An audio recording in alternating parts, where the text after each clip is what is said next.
Sa ibang balita, nabisto ng mga otoridad ang iligal na paghahalo ng methanol sa gasolina at diesel sa Caloocan City. Ayon sa PNP-HPG, umaabot sa halos 9 milyong piso ang halaga ng krudo na kanilang nasamsam sa naturang iligal na dipo.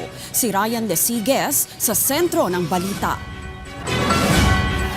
Huli sa akto ang ilang kalalakihan na nagsasalin umano ng produktong petrolyo mula sa tanker patungo sa mga maliliit na drum at BIC container sa Caloocan City. Nabisto ang iligal na gawain ng mga suspect matapos nasundan ng mga operatiba ng PNP-HPG ang nasabing oil tanker.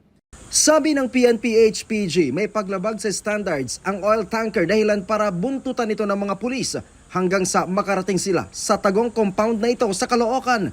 Ang laman ng tanker, 10,000 litro ng chemical na methanol. Iligal umano itong hinahalo sa gasolina para dayain ang kanilang mga customer. Nakakapagtaka na siya ay dumaan sa ilalim ng skyway wherein hindi yung tamang daanan at yun yung nag-prompt sa atin para magkaroon ng suspicion.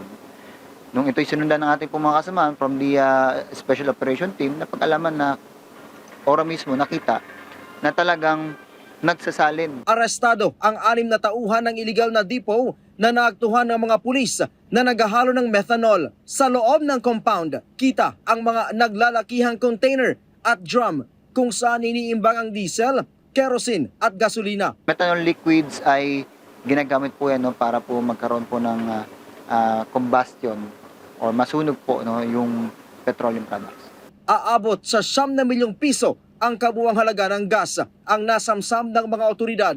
Bultuhan umano kung mag-order sa nabistong iligal na dipo ang kanilang mga customer. Ang iniaalok kasi nilang petroleum products higit na mas mura kumpara sa mga lehitimong gasolinahan. Pero walang kamalay-malay ang mga parokyano sa pinagbabawal na teknik na ginagawa dito. Maharap ang mga suspect sa reklamong paglabag sa Presidential Decree 1865 na nagtatakda ng mga panuntunan kaugnay sa petroleum products sa bansa.